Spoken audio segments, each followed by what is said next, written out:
अस्सलाम वालेकुम रहमतुल्लाहि व बरकातुहू। स्टूडेंट, ये वीडियो मैं जो है बीएससी के स्टूडेंट्स के लिए बनाने जा रहा हूँ और एज वेल एज वो स्टूडेंट जो बीएस कर रहे हैं या फिर आप किसी और किस्म का टेस्ट दे रहे हैं, लेक्चरर के लिए अपॉइंटमेंट के लिए दे रहे हैं या सीएसएस का एग्ज़ाम देना चाह रहे हैं, तो उसके लिए ये लेक्चर आप तमाम लोगों के लिए निहायत ही इम्पॉर्टेंट होगा। इस लेक्चर में हम लोग पढ़ेंगे मैट्रिक्स के बारे में, और मैट्रिक्स के बारे में हम एक बेसिक लेवल से लेके हायर स्टैंडर्ड तक हम इसमें जाएंगे और देखेंगे कि मैट्रिक्स के अंदर क्या होता है।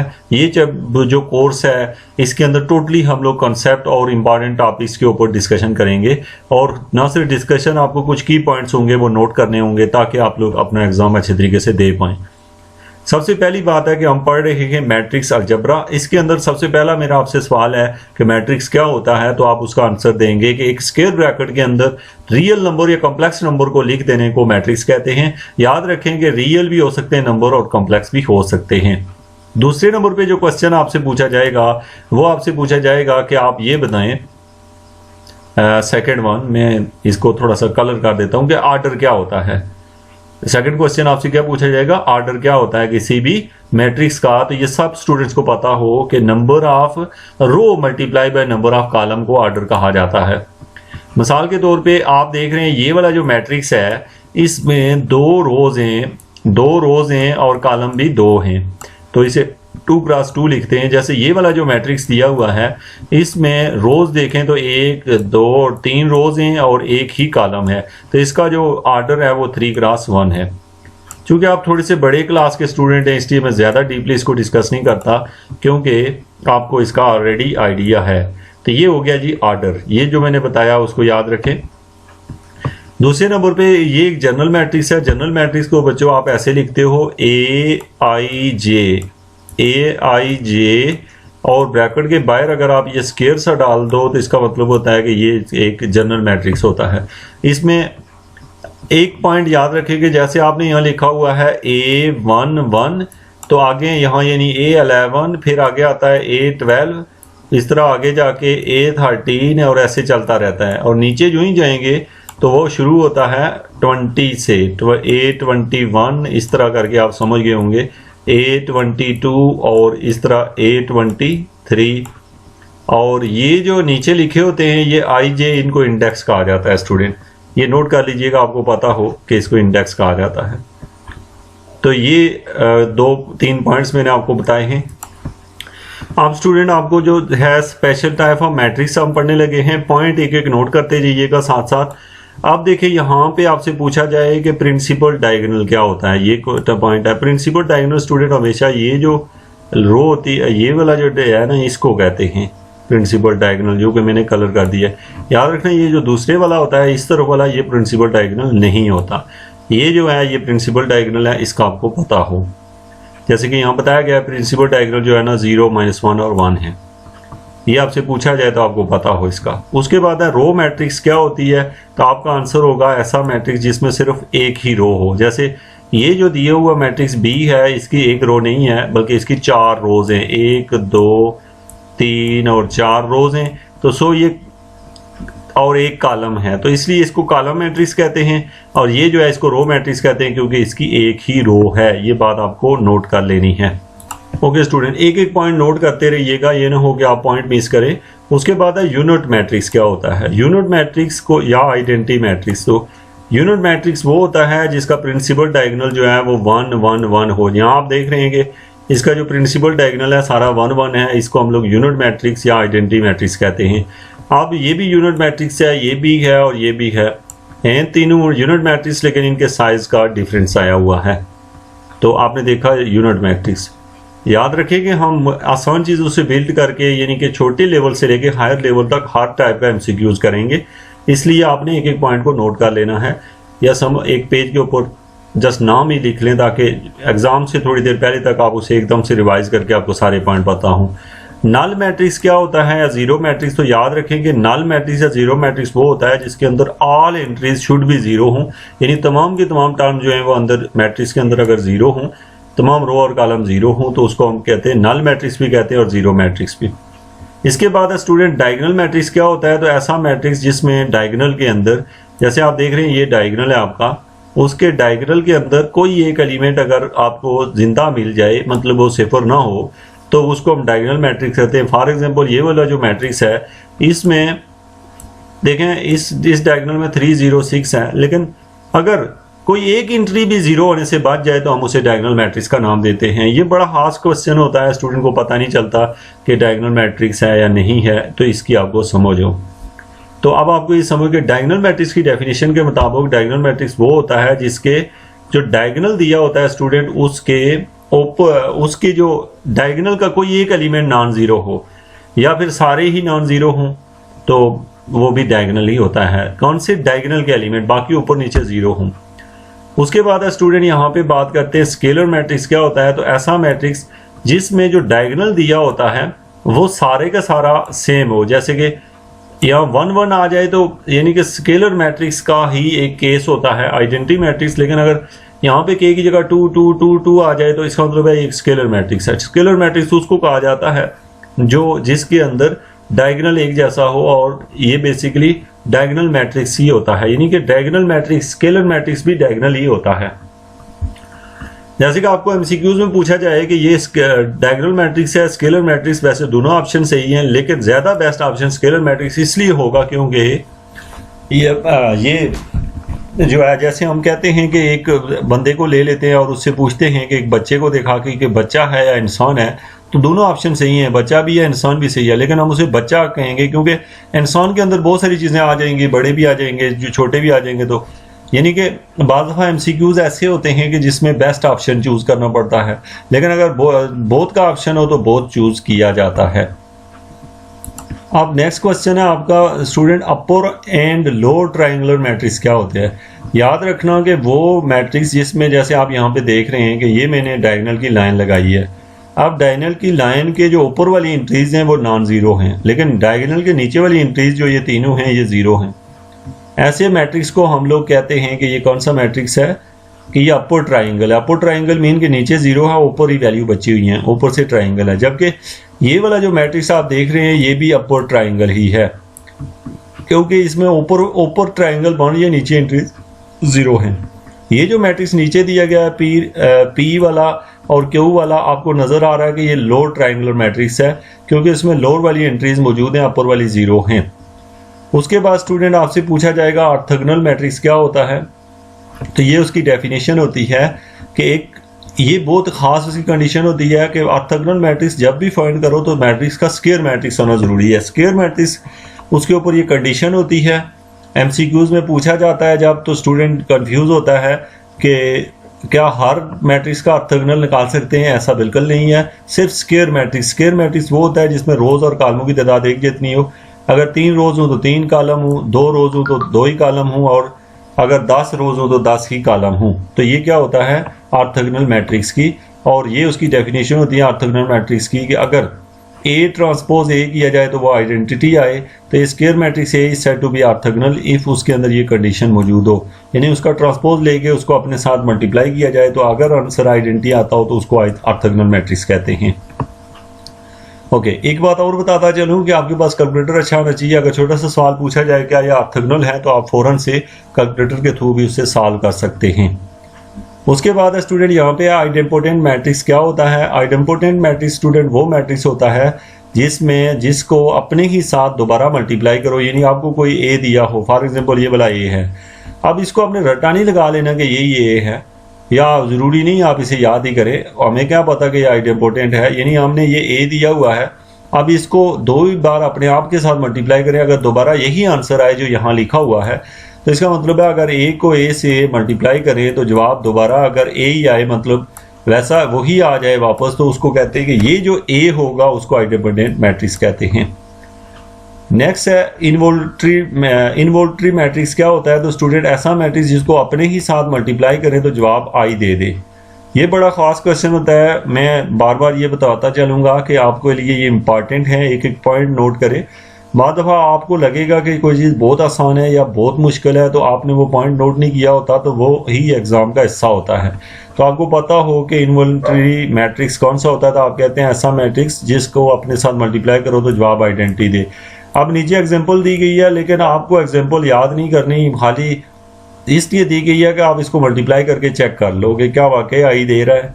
आई मतलब समझते होंगे डायगोनल में 1 1 और बाकी तमाम एंट्री 0 हों। उसके बाद है नीलपोटेंट मैट्रिक्स क्या होता है।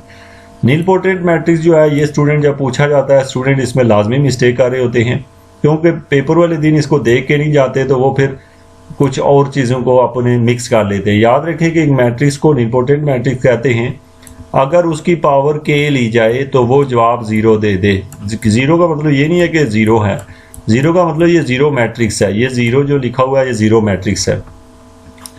यानी कि उसका यानी आप क्या करेंगे, where k is a positive integer however k is a least positive integer for which a power k equal to 0 then k is called the index of the nilpotent matrix. अब यहाँ पे दो चीज़ें याद रखें, जैसे मुझे ये मैट्रिक्स A जो ऊपर आप देख रहे हैं बल्कि ये नीचे A दिया हुआ है, ये वाला A है, A को अपने पहले हम A को A से मल्टीप्लाई करेंगे।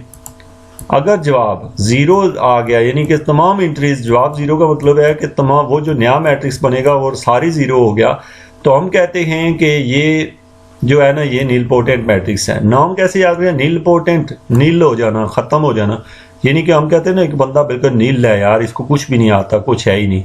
तो नीलपोटेंट मैट्रिक्स में ये होता है कि अब 2 दफ़ा, अब नीलपोटेंट का पता नहीं होता, क्या पता आप एक मैट्रिक्स A को 50 दफ़ा मल्टीप्लाई करें, यानी कितनी दफ़ा मल्टीप्लाई किया, A को 50 दफ़ा मल्टीप्लाई किया तो जवाब 0 आया। अब याद रखना कि एक मैट्रिक्स है उसको मैंने 20 दफ़ा मल्टीप्लाई किया तो वो 0 आ रहा था, फिर 30 दफ़ा किया फिर भी 0 आ रहा था, लेकिन उससे पीछे वाले नंबरों के ऊपर यानी इससे पिछली यानी 8 19 8 12 फिर तो 13 इस तरह के यानी 820 से छोटे किसी पे भी 0 नहीं आ रहा था। अब आपने ये बात समझनी है कि अगर हमारा कोई मैट्रिक्स दिया हो और वो 10 दफ़ा मल्टीप्लाई करने से 0 आ रहा हो और 5 दफ़ा मल्टीप्लाई करने से भी 0 आ रहा हो, तो हम 10 दफ़ा को नहीं देखते, सिर्फ जो कम वाला होता है उसे देखा जाता है। तो इसलिए आपने याद रखना है कि अगर कोई मैट्रिक्स 10 दफ़ा मल्टीप्लाई करने से 0 आंसर देता है तो इसका मतलब है कि उसका नीलपोटेंटी इंडेक्स जिससे यानी k की वैल्यू कितनी होगी, k की वैल्यू कितनी होगी, 10 होगी। जैसे आपको कहा यह जाता है कि मैं एक मिसाल देता हूँ, मैंने यहाँ लिखा A7 इक्वल टू 0 मैट्रिक्स, ये 0 नहीं है 0 मैट्रिक्स है। तो कोई मुझसे पूछे कि बताओ कि इसका नीलपोटेंटी इंडेक्स क्या है, तो अब मैं फ़ौरन से कहूँगा 7 है। कितना है, 7 है। ओके, तो इसको हम क्या कहूँगा 7, क्योंकि इसे 7 टाइम मल्टीप्लाई किया तो 0 आया। तो अगर आपको दिया हो कि एक और इक्वेशन दी हो, एक a पावर 3 इक्वल टू 0 दिया हो और a इक्वल टू 0 दिया हो, तो आपसे पूछा जाए आप बताओ इन दोनों का, तो जो कम होता है वो होता है नीलपोटेंटी इंडेक्स है, इसका आपको पता हो। इसके बाद student trace of a matrix क्या होता है, ये बड़ी खास चीज़ है, हर पॉइंट ही खास होता है, लेकिन आपके एमसीक्यूज के लिहाज से अगर एक भी चीज़ आपको नहीं आती है कोई एक, तो वो आपके लिए डिफिकल्टी प्रोड्यूस कर सकती है। तो ये क्या है, ट्रेस ऑफ अ मैट्रिक्स। तो आपसे कहा गया ट्रेस ऑफ अ मैट्रिक्स, तो ये मैंने आपको बताया था ये जर्नल के होता है। जर्नल का मतलब होता है कि हम बड़े मैट्रिक्स को छोटा करके ऐसे लिखा होता है। ये जो AIJ होता है इसको हम 11 12 13 मैंने पीछे शुरू में मिसाल दी थी आपको। अब बात यह है कि ट्रेस ऑफ अ मैट्रिक्स का क्या रूल वो होता है, उससे क्या मुराद है, तो कैसे निकाला जाता है। तो ट्रेस ऑफ अ मैट्रिक्स में हम ये करते हैं स्टूडेंट के, जैसे मुझे एक मैट्रिक्स दिया हुआ है 1, उसमें वैल्यू लिखी हुई है 1 2 3, मुझे नीचे दिया हुआ है 4 5 और फिर 6 और नीचे जाके 7 8 और 9। सपोज ये आपको एक मैट्रिक्स दिया हुआ है। आप स्टूडेंट को बंदा आपसे कहता है कि इसका ट्रेस निकालो, तो ट्रेस निकालने का तरीका होता है कि जो डायगोनल के एलिमेंट्स होते हैं यहाँ पे जो दिए हुए हैं यानी 1 5 और 9, इन तीनों को आप उसमें ऐड कर देंगे, जो आंसर आएगा वो उसका ट्रेस कहलाएगा। होप सो आप समझ गए होंगे ट्रेस का क्या मतलब होता है, यानी कि डायगोनल के एलिमेंट को, प्रिंसिपल डायगोनल के एलिमेंट को आप उसमें सम करते हैं तो जो चीज़ आती है वो ट्रेस ऑफ अ मैट्रिक्स कहलाता है, ये आपको पता हो। उसके बाद इसके 3 पॉइंट याद रखें कि अगर ट्रेस ऑफ अ मैट्रिक्स में कोई कांस्टेंट बीच में आ जाए मैट्रिक्स के अलावा, यानी ये जो लेमडा है इसकी कोई ए जो है वो एक मैट्रिक्स है पूरा, लेमडा एक कांस्टेंट है, तो उस लेमडा को बाहर निकाला जा सकता है। 2 नंबरों का अलग अगर ट्रेस किया जाए तो वो सेपरेट हो जाते हैं। अगर ट्रेस ए बी का करेंगे तो trace of B A same होता है, मतलब यानी ए बी का करें या बी ए का करें, वैसे तो ए बी और बी ए इक्वल नहीं होते लेकिन उनके ट्रेस जो होते हैं वो इक्वल होते हैं। उसके बाद स्टूडेंट यहाँ पे आपका नेक्स्ट है कि equality of a 2 matrix, 2 matrix equal कब होते हैं, ये बड़ी खास बात है। किस पॉइंट ऑफ व्यू से कि इक्वल का मतलब है, यानी आप देख रहे हैं ए बी सी डी और दूसरा ई एफ जी एच। अब हम कहते हैं कि ये then A equal to B if A equal to E, यानी आपसे को पूछता है ये ए इक्वल हैं तो इक्वल ये तभी होंगे अगर ए जो है वो ई के इक्वल हो, बी एफ के इक्वल हो, सी जो है वो जी के इक्वल हो और डी जो है वो एच के इक्वल हो। तो इक्विलिटी के लिए ये कंडीशन नेसेसरी होता है कि मैट्रिक्स के करस्पॉन्डेंट जो दो मैट्रिक्स के एलिमेंट्स होते हैं वो आपस में टू द पॉइंट बिल्कुल सेम होते हैं, उनमें कोई डिफरेंस नहीं होता। अच्छा, उसके बाद यहाँ पे एग्जांपल दी गई है कि आपसे कहा गया है कि अगर ये ए और बी दिए हुए हैं तो बताओ ए की, अगर ए और बी इक्वल हों तो बताओ ए की वैल्यू क्या है, तो आप कहेंगे 3 है, बी की 3 सॉरी ए की 1 है, बी की 3 है, सी की 0 है और डी की -1 है। तो ये हमने कुछ स्पेशल टाइप पढ़ी हैं। अब हम देखने जा रहे हैं प्रॉपर्टीज ऑफ मैट्रिक्स। मैट्रिक्स की जो प्रॉपर्टीज है स्टूडेंट, यूं तो हम जानते ही होते हैं लेकिन कुछ लिमिटेशन होती हैं, स्टूडेंट समझ नहीं पाता। अब यहाँ पे दो चीज़ें याद रखें, एक है एडिशन और सब्ट्रैक्शन। दो मैट्रिक्स को ऐड या सब्ट्रैक्ट तब किया जा सकता है आपको चूंकि एग्जाम में या एमसीक्यूज में इस तरह की स्टेटमेंट दे दी जाती है, स्टूडेंट कंफ्यूज हो जाता है।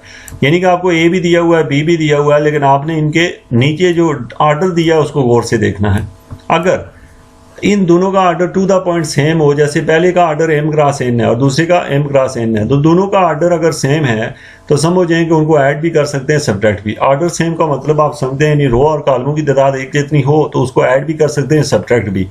तो ये दो मैट्रिक्स ए और बी आपको दिए हों तो आपने ये जो नीचे लिखे हुए हैं m और n, इनको देखना है और बता देना है कि चूंकि इनका आर्डर सेम है सो इनको ऐड किया जा सकता है। तो ये एडिशन थी मैट्रिक्स।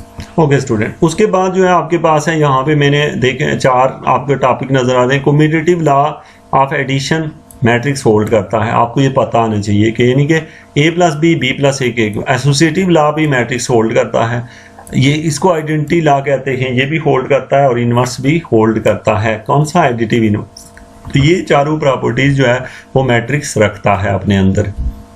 उसके बाद है मैट्रिक्स मल्टीप्लिकेशन, बड़ा इंपॉर्टेंट क्वेश्चन। इस पॉइंट ऑफ व्यू से स्टूडेंट को पता नहीं चलता, जैसे ये a दिया हुआ है, ये b दिया हुआ है, इन दोनों को कहा जाए क्या ये मल्टीप्लाई हो सकते हैं? तो आपने गौर से देखना होता है पहले का कॉलम और दूसरे की रो एक जैसी हो, यानी ये जहाँ पे एंड हुआ, यानी एंड मीन के यहाँ पे जो इतना n है तो वो n से शुरू हुआ। यहाँ पे एक बड़ा खास क्वेश्चन स्टूडेंट पूछा जाता होता है, मिसाल देता हूँ मैं आपको। जैसे कोई बंदा आपसे कहता है अगर a कोई मैट्रिक्स है और उसकी जो बेस है वो है 2/3। अब b कोई मैट्रिक्स है, यहाँ पे मैंने एक मैट्रिक्स लिख लिया a, और b भी कोई मैट्रिक्स है और उसकी तादाद आ रही है b, कैपिटल B है ये आप लिखेंगे बच्चों जैसे उसने लिखा हुआ है a की जगह 3 और 1। तो अब आपसे किसी ने पूछा क्या मल्टीप्लाई हो सकते हैं, तो आपने कहा कि ये 3 पे ख़त्म हुआ है और वो दूसरा 3 से शुरू हुआ है, तो सो ये आपस में मल्टीप्लाई हो सकते हैं। लेकिन अगर आप a क्रॉस b करें तो ये तो मल्टीप्लाई हो सकते हैं, लेकिन अगर b क्रॉस a करें तो नहीं हो सकते, क्योंकि b वाला जो है वो 1 पे ख़त्म हुआ और जो a वाला है वो 2 से शुरू हुआ। तो इसलिए a क्रॉस b तो आप निकाल सकते हैं लेकिन b क्रॉस a नहीं निकाल सकते। तो आपसे कोई पूछे शॉर्ट में कि कैसे पता चलता है कि दो मैट्रिक्स को मल्टीप्लाई कर सकते हैं, तो आपका जवाब होता है कि अगर मैट्रिक्स में पहले के कॉलम की तादाद दूसरे की रो की तादाद के इक्वल हो तो उनको मल्टीप्लाई किया जा सकता है। अब स्टूडेंट एक नया क्वेश्चन आपसे यहाँ पूछा जाता है कि ये बताएंगे क्या आप लोग दो मैट्रिक्स को अगर मल्टीप्लाई करते हैं तो उनका जो आउटपुट आता है, जो तीसरा मैट्रिक्स आता है, जो जवाब आता है वो कैसा होता है। तो उसकी मिसाल यहाँ से देख लें कि अगर आपने a क्रॉस b को मल्टीप्लाई करेंगे तो इसका जवाब जो है ना वो मैट्रिक्स आएगा, वो आएगा 2 क्रॉस 1, यानी कि जो दरमियान में 3 3 है वो कट जाता है। जैसे ऊपर ये एग्जांपल में जो a और b दिए गए हैं, आपसे कहा गया है कि क्या ये a और b को मल्टीप्लाई करें तो क्या आंसर आए, यानी जो नया मैट्रिक्स बनेगा उसका ऑर्डर क्या होगा। तो आप डायरेक्ट से जवाब देंगे, पहला अगर m क्रॉस n है, दूसरा n क्रॉस p है, तो n कैंसिल तो m क्रॉस p आएगा। ये आपको पता होना चाहिए। तो ये आपने इसकी कुछ प्रॉपर्टीज देखी। ओके, तो इसके बाद जो है हमारे पास है यहाँ पे multiplication of a matrix bye a scalar. Scalar के साथ कैसे उसको मल्टीप्लाई करें, तो आप यहाँ पे देखें तो 2 को हम इससे मल्टीप्लाई कर रहे हैं तो जवाब आ रहा है 2 6 10 12 2 0। तो ये जो मैट्रिक्स दिया हुआ है यानी स्केलर से मल्टीप्लाई करना आपको आता है, यानी उसको स्केलर को हमेशा तमाम नंबर से मल्टीप्लाई किया जाता है। लेकिन डिटर्मिनेंट में स्केलर को सबसे मल्टीप्लाई नहीं किया जा सकता। ये इनमें ये बड़ी खास बात होती है कि डिटर्मिनेंट में जो बायर स्केलर होता है वो किसी एक रो या किसी एक कॉलम से मल्टीप्लाई हो सकता है, लेकिन पूरे डिटर्मिनेंट से नहीं। लेकिन मैट्रिक्स में जो बायर स्केलर होता है वो सबसे मल्टीप्लाई होता है। उसके बाद है properties of a matrix multiplication. ये जो है ना, इसकी यानी आपको पता हो कि जो कम्यूटेटिव प्रॉपर्टी होती है, यानी A B equal to B A, ये मैट्रिक्स होल्ड नहीं करता। कभी गलती से होल्ड कर जाए तो वो अलग बात है किसी एक केस के लिए, लेकिन ये ज़्यादातर यानी जनरल केस में ए बी बी ए के इक्वल नहीं होता। और कम्यूटेटिव लॉ जो है वो होल्ड करता है, ये आपको बताना चाहिए। अब स्टूडेंट, डिस्ट्रीब्यूटिव लॉ क्या होता है? यानी कि अगर एक ए में है, ए बी से मल्टीप्लाई, इसको हम ऐसे लिख सकते हैं ए बी प्लस ए सी, और नीचे जो है A B not equal to B A in general, ये पहले बता चुका हूँ। उसके बाद है transpose of a matrix. Transpose of a matrix में क्या दिया जाता है? जो ए मैट्रिक्स दिया होता है, जब उसका ट्रांसपोज दिया जाता है तो जो रो होती है उसको कॉलम में लिख दिया जाता है, और कॉलम जो होता है वो रो बन जाता है। यहाँ पे ए और बी को गौर से देख लें। याद रखना कि ट्रांसपोज लेने के बाद जो है वो आर्डर की शेप भी बदल जाती है अगर वो डिफरेंट हो तो। आपको जैसे आपने देखा ये एग्जांपल में ए दिया हुआ है, इसका जो ट्रांसपोज लिया तो वो ये बन गया। पहले इसका आर्डर था 4 क्रॉस 1, अब इसका आर्डर कितना हो गया 1 क्रॉस 4, यानी कि इसका आर्डर पहले कितना था 3 क्रॉस 3, लेकिन इसको उल्टा भी करें तो 3 क्रॉस 3 ही बनता है। आप लिखने का तरीका क्या होता है? यहाँ 207 है तो आपने 207 आप ऐसे लिख दिया। अब यहाँ पे 258 है तो आपने 258 ऐसे लिख दिया। यहाँ 217 है तो इधर आपने 217 लिख दिया। उसके बाद है transpose of a row matrix in a column. तो यानी कि यहाँ ये कहा गया है कि आप अगर किसी रो का ट्रांसपोज लेते हैं तो कॉलम बन जाता है, जब कॉलम मैट्रिक्स का ट्रांसपोज लेते हैं तो वो रो बन जाता है। अब यहाँ पे if P is P cross Q matrix then A transpose is a Q cross P matrix. ये बात मैं आपको बता चुका हूँ कि जब मैट्रिक्स का ट्रांसपोज लेते हैं तो उनका आर्डर की तरतीब बदल जाती है। Therefore the product of A transpose A both are defined and are order P cross P and Q cross Q respectively. यानी कि आप अगर A इंटू A ट्रांसपोज करेंगे तो उसका आर्डर डिफरेंट है, और A ट्रांसपोज इंटू A करेंगे तो आर्डर डिफरेंट आता है। लास्ट पे कुछ पॉइंट है, अगर 2 बार ट्रांसपोज लें तो वही मैट्रिक्स आता है। और ट्रांसपोज को सेपरेट किया जा सकता है, यानी कि ट्रांसपोज इकट्ठा ऐड करके लें या फिर पहले लेके ऐड कर दें। ट्रांसपोज मल्टीप्लाई अगर, हाँ ये बड़ा खास पॉइंट होता है कि ए बी का whole transpose equal to B transpose A transpose, यानी कि जब ए बी का ट्रांसपोज लेंगे तो इनकी जगह बदल देंगे। लेकिन इस पॉइंट में ये होता है कि ये जो ट्रांसपोज की प्रॉपर्टी होती है ये वही लिनियरिटी वाली प्रॉपर्टी को शो करती है, यानी ट्रांसपोज को सेपरेट किया जा सकता है। अब स्टूडेंट, चूँकि आपका लेक्चर बहुत ज़्यादा हो गया, मेरी कोशिश होगी कि जो नेक्स्ट लेक्चर होंगे वो मैं कम टाइम के 10 मिनट के तकरीबन बनाऊं। और आपको चूँकि जो सिलेबस है आपका मैट्रिक्स के रिलेटेड, ये चूँकि 50 नंबर का आपका MCQs इसमें से आता है।